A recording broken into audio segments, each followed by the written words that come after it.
good day today. Had all of our guys out. Got a chance to have a lot of them back, so we're excited about that. Had a good first day. Got to have a better day tomorrow. Question. Todd, you said on the radio yesterday that there was some confusion on that last drive over how many guys you were rushing. Is that communication, or the guys just didn't pick up on what they? We had some.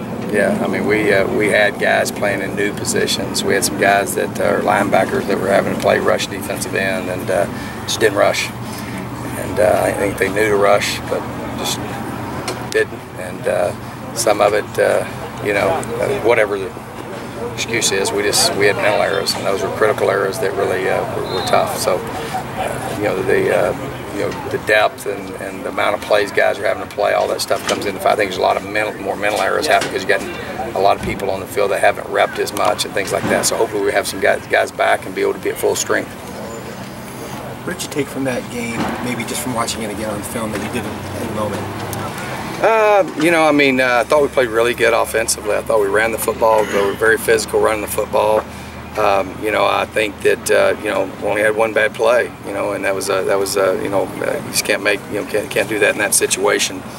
I thought special teams were really outstanding as far as our punter, how well he punted the ball. He's really developing and being a weapon. I think he's like top 12 or so in the country. I thought we did a good job on special teams. I think defensively we just didn't play very well, and they have a good team. They have a good team, a very good tailback, a very good rushing team. But we just have too many cheap ones. We beat ourselves with mental errors defensively.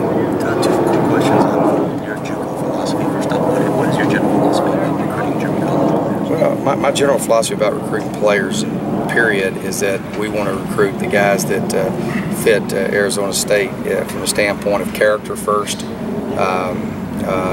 As far as work ethic, obviously that fit our system, and those are the two things. That guys have got to have a passionate work ethic. They got to have great character. I want guys that are smart.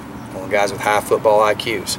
To build a program, my preference is to have guys here that are 4 or 5 years. Where we're at, and we're at ASU, I think that we can recruit the top junior college players in America. Guys like Marion Grice, and Chris Young, and guys like that. But we want the best and the brightest, no matter what, and that they meet an immediate need. And I think there's a great benefit of that. I think obviously out here, there's great junior college programs in Arizona and California that you can really get quality players. So we're going to take the best and the brightest, and what that number is just depends on our needs in that year. So that's kind of where we're at. We took a lot of guys last year, and pretty thankful that we have them. Are there tweaks to the vetting process when you look at a junior college player versus high school? We vet all of them the same way. Our coaches know, and I think our coaches, we also didn't have a lot of time. So we were all trying to come together and do all that. So we got a lot of it right, but you don't always get all of them right. So we can't miss on those, and we're always honest with kids. But I can tell you that our research is in depth, because just because a guy's a great player doesn't mean he fits our program. We want guys that are special when it comes to character, football IQ, toughness, work ethic, those type of things. They have to have that. If not, they're not going to be very happy here. Those are the things that we look for, and I've been very pleased at how thorough our coaches have been. We don't go offer 150 guys. We're offering the best and the brightest, and we're offering guys that have more than just one offer.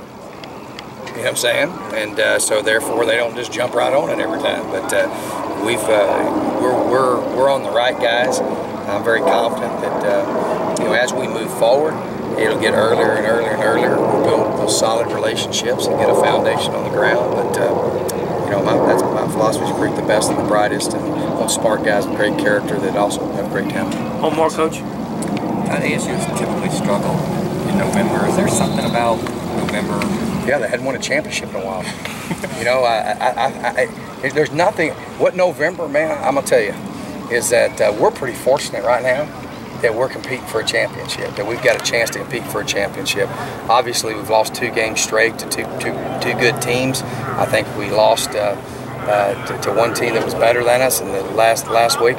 Because of different dynamics. We made too many mental errors, and we beat ourselves. So just got to give them credit. They are a good football team. But you work this whole time to have a chance to compete for a championship in November. We have that chance. We have that opportunity, and we got to go beat Oregon State at Oregon State. That's a tall order, but our guys believe we can do it. To do it, we've got to eliminate the mental errors, play solid defense like we have all year, and get things back on track there. Because I think we're playing in all other areas.